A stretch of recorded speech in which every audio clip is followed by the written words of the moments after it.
Salamat, Ian. Isa na yata yan sa pinakamagandang pagpapakilala na naibigay sa akin.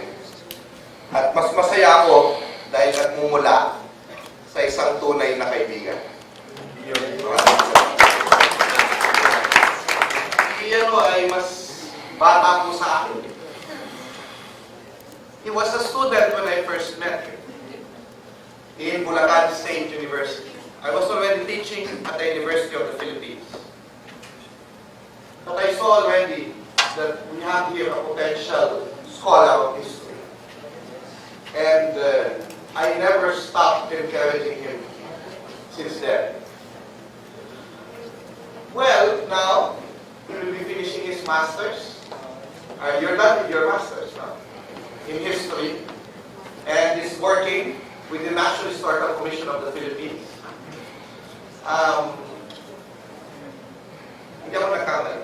I was not wrong. And I'm really happy that he is in the joy of history with me. And that we are together in Project Saysay.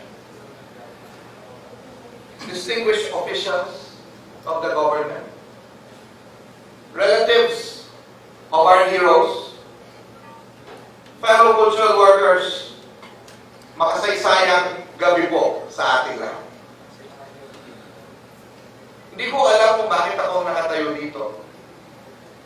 Subalit marahil, ito ay dahil ako ay nagtatrabaho bilang isang abang guro at nagpapalaganap ng kasaysayan sa iba't ibang media.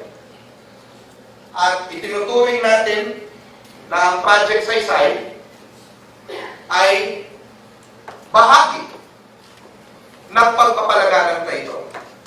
Na aking mong ipapaliwanag mamaya ang impact ng gawain ng Project Saysay na maaaring maging si Ian ay hindi niya napapansin at ang mga ating volunteers.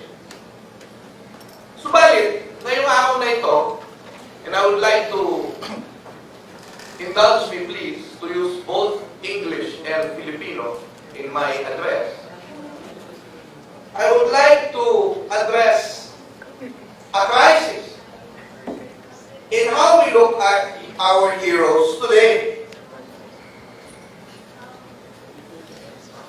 Because when we see our heroes, we look at them as if they're heroes of Marvel or DC.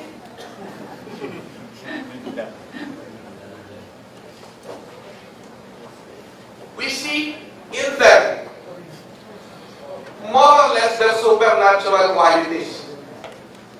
But of course, our heroes are heroes because they are special.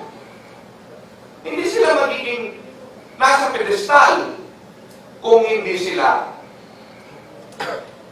dakila. Pero may nangyayari sa atin eh.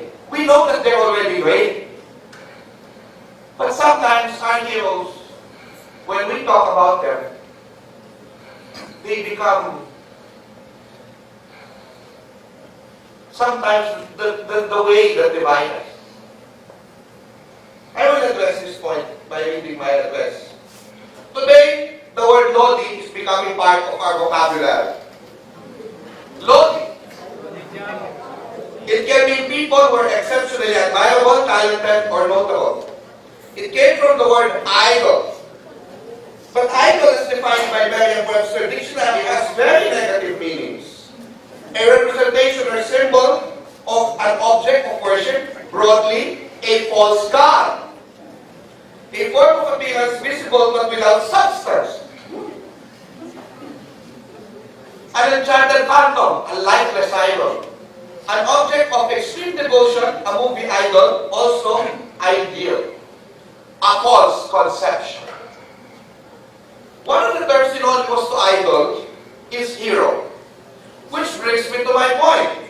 Sometimes we look at our heroes as idols. As if they could never go wrong. And worse, we justify their wrong decisions and their wrongdoings just because we admire them. Making an impression that whatever wrong decisions our idols and our heroes did will always be right. Because of our colonial education, many of us look at heroism in the Western lens. The term hero came from the Greeks, referring to a strong-willed and supernatural character. And as we can see with their mythical heroes or gods such as Hercules, very flawed. Historian and international ethologist Xiao described them as individualistic, with a lot of preoccupation to their self-image as heroes' persona, or heroes' persona, cut above the rest. Salazar then clarifies that in the Philippine context, our concept of bayani, whether it be the extraordinary bayani of our myths, our pre-colonial myths, or epics, or even the bagani, which is a similar concept in the Visayas referring to warriors, has great emphasis on being with, not having persona, not being separate from the people. The bayani is more grounded, doesn't need to have a persona or be famous, and is just like the rest of us. He serves others without expecting anything in return, and always thinks of the greater good of his people. And there comes the question of intention. While Western heroes are flawed, bayanis are a standard of good intention. We look up to them as standards of high morality, pure honor, and absolute loyalty to the mother country. Yet, if that is the case, then a lot of our heroes will be booted from the pantheon. Jose Rizal once condemned the revolution of the people. Andres Bonifacio planned and committed atrocities against the Spanish friars. Apolinario Mabini, realizing his end was near and wanting to die in his country, finally swore allegiance to the United States. Juan Luna was a murderer. Gregorio del Pilar was Emilio Aguinaldo's assassin. Ninoy Aquino was a quintessential traditional politician before he went to prison, with all the negative connotations. And poor Emilio Aguinaldo, well, let's just say he made very bad decisions.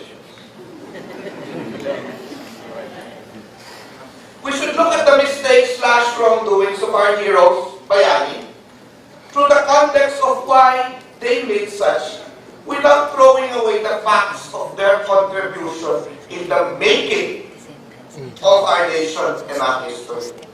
Yet, this doesn't mean that we should justify these mistakes/wrongdoings and not call them out just because they are lodi. In watching the film General Luna, many people justify Antonio Luna's brash and harsh character to the concept of a flawed hero. But without the intention of the filmmakers and also due to other factors, trolling, bullying, and other forms of harassment were made by Filipinos to each other in the name of love of country and freedom of speech. We have become once again a divided people. Although very much part of Filipino culture, we also justify that strongman rule is ideal even in a time of peace, despite its many disadvantages and setbacks in the long run. A new emphasis on looking at heroism must be introduced. Admiration tempered with critical thinking. Critical thinking encourages us to venerate with understanding. To recognize that nothing is black or white, we will be able to see the wrongs made by people we admire, and to see the good side of the people on the other side. The first Philippine Republic, being the first constitutional democratic republic in Asia, is in itself a big achievement. Something we can all be proud of. We have shown the world that even in a time of war, we can create a government on our own. Yet, the wrong motivations and bad decisions of its president and members of its cabinet must be called out, not to tarnish its achievement, but for us in this generation to learn from them. We still recognize that General Goyo del Pilar was lodi, despite his perception that blank loyalty to the symbol of the country is the same as loyalty to the country. Critical thinking teaches us to be self-critical so we can become a better people. To ask questions so we can create better decisions day by day. As historian John Ray Ramos, my friend, pointed out to me, failure to be critical became the downfall of the Republic.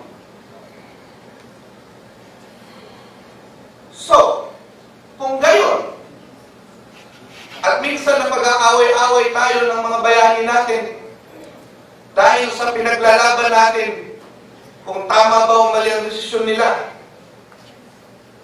dito na papasok ang Project Saysay. Bakit natin pag-aawayin ng mga bayani natin kung ang dapat natin ginagawa ay binabalikan natin ang mga ideya na kanilang ipinunla sa atin? Yun ang mas mahalaga. Bakit? Noong unang panahon, bago dumating ang mga bago ang mga bayani natin ay lumaban ng panahon ng revolusyon. Ang mga Espanyol ay dumating, may pinunla sa atin ng tatlo ito.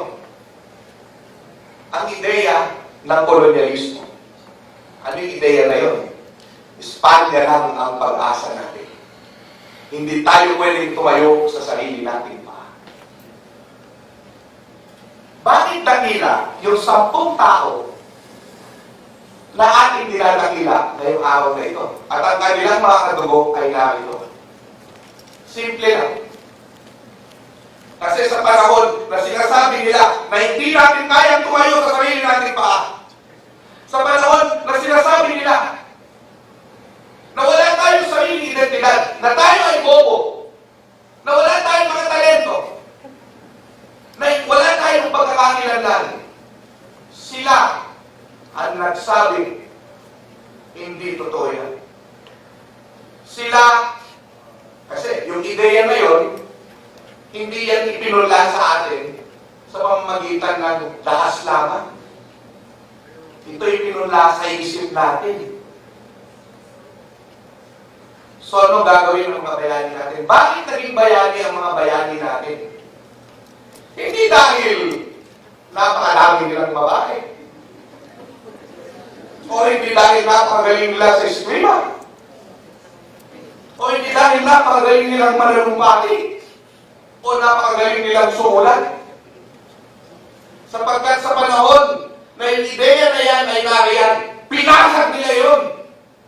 At itong binasag nila ang ideya ng ating kamamahan na sinasabing bobo tayo, wala tayong pagkakidentidad, wala tayong pagkakakilanlan.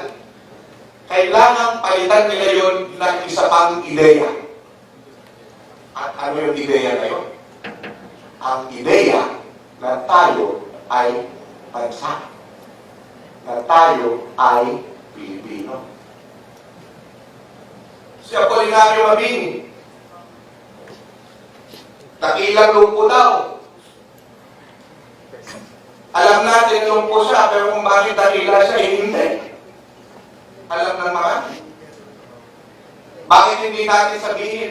Ito ang mga salita ni Mabini ang nagbigay ng moral na standard sa ating unang republika. Ang nagbigay ng pagpapala ng kabutihang loob, dyan nagsisimula ang serbisyo publiko ng bawat kawani. Wani from the word wani, dyan ang galing sa bayani. Kawani ng pamahalaan. Nariyan si Gregorio de Jesus, hindi lamang asawa ng leader ng katipunan, kundi humawak ng sandata at naging salamin na maraming papel ng babae sa pakikibaka para sa kalaya. Ang kanyang 10 utos ay isang paalala sa kabataan kung ano ang kanilang dapat gawin sa buhay. Igalang guro na nagpapamulan sa isip sapagkat kung utang sa magulang ang pagiging tao, ay utang naman sa nagturo ang pagpapakanao. Ano? Naiyan si Andres Bonifacio, hindi lang katapang na tao, kundi siyang naglatag ng isang konsepto ng bansa na ang bayan ang hari, isang tunay na demokrasya. Ang tao na nagsabi sa atin, hindi mo kailangang mamatay para mahalin ng bayan. Ang kasipagan sa paghahanap buhay ay siyang tunay na pagmamahal sa sarili, asawa, anak, kapatid ko, kabayan. Nariyan si Haji Buto. Si Haji Buto na sumasalamin sa kontribusyon, napakalaking kontribusyon ng Muslim sa pagbubuo ng ating bansa at hindi lang ng bansa, kundi ng ating politika. Alam niyo ba na mas aktibo pa noon ang mga Muslim sa national spotlight at sa national government? Mas maraming senador na kilala noon ng Muslim. At si Buto ang kumakatawan nito.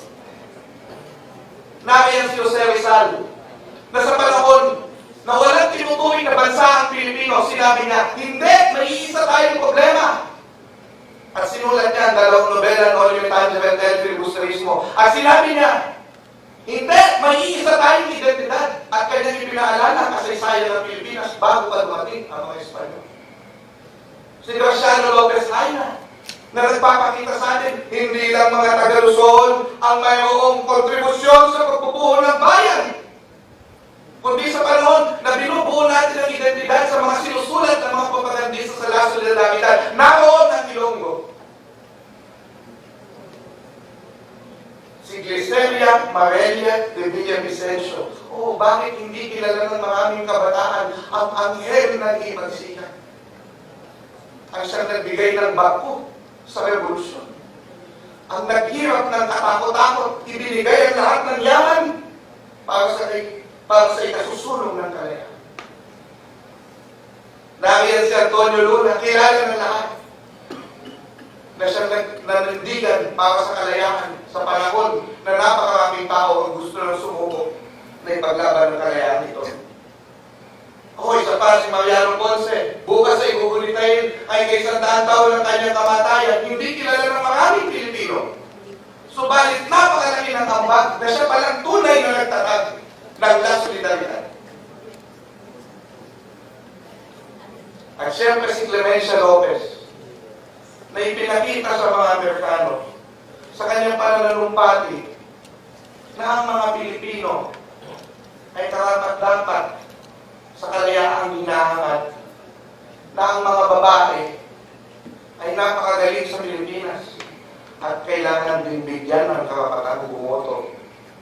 At 30 taon bago pa ito ibigay sa mga tao.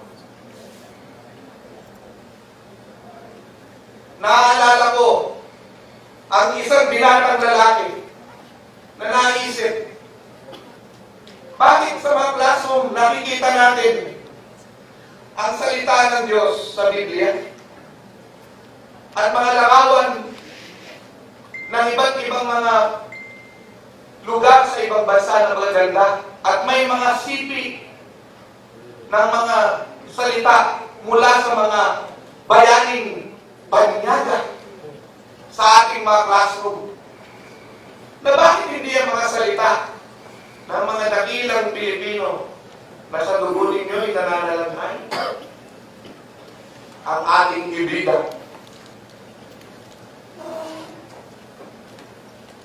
It started as a dream of one young boy,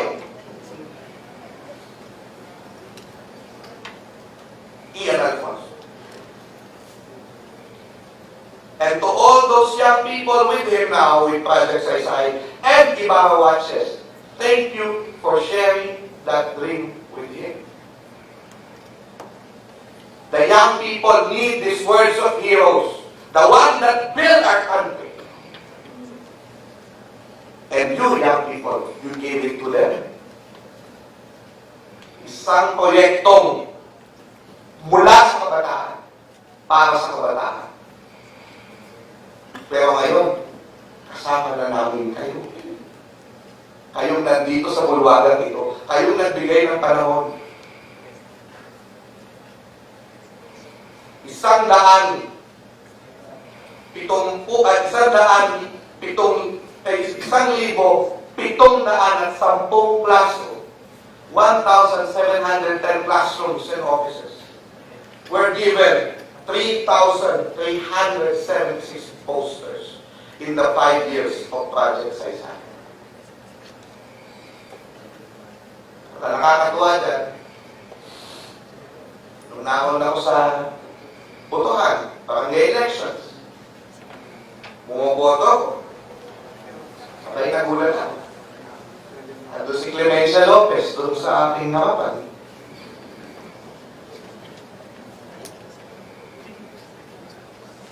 So I voted under the gaze of our heroes because of a poster given by Project Saysay. At sino pa sa barangay elections na yun ang nakabasa man lang ng mga sinulat ng bayani? Ang ganda ng poster, ang ganda ng picture. Basahin ko pa. At tumama sa kanya ang salita ng ating mga bayan. Imbis na pagawayan natin ang mga bayani, ang aking call to end my speech is one, to learn from their lives, their contributions, and their mistakes. But two, and more importantly, to learn from their words. The failure of critical thinking was the death of the Republic. But when these words of heroes make us ask questions again, tama ba ang nangyayari ngayon? Tama ba ang ginagawa ko? Ano pa ang pwedeng ibigay sa bayan? Hindi ako perfecto. Hindi ako magaling. Hindi ako santo. Pero ang gabay ko ay ang salita ng bayani, sinisikap ko araw-araw na mamuhay ng tapat. At ang Project Saysay ang tumutulong sa bawat estudyante, sa bawat silid-aralan na meron ito, na ipaalala na hindi man tayo perfecto, may pwede tayong gawin para sa bayan ito.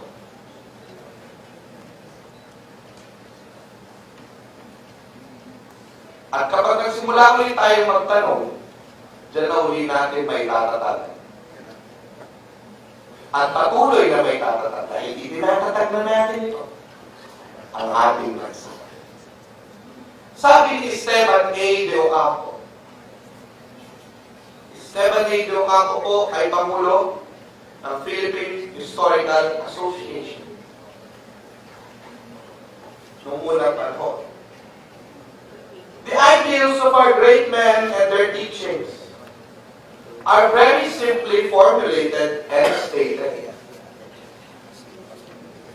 The sources of our heroes' teachings are to be found in their writings and in the examples of their own lives. Hindi dapat tayo ipinagkakawat at watak ng ating kasaysayan. Muslim, Kristiyano, katutubo, lumad, at iba pang Pilipino ay dapat nagbubuklod at ang nagbibigay sa atin ay ang saysay na mula sa ating mga bayani. Project Saysay, maraming salamat sa inyong ginagawa para sa bayan, para sa kabataan. Huwag kayong mapapagod. May mga panahon na minsan nakala natin walang nakikinig sa atin, minsan nakala natin walang nakikinig, walang gustong makialam, walang nakakakita, walang nakakabasa. Pero tandaan niyo mabuti. Pag tama ang ginagawa natin, ay dapat ipagpatuloy natin ito. Ako'y magtatapos at hindi ko ito naiplano. At ako'y nagsasalita na lamang muna sa aking puso.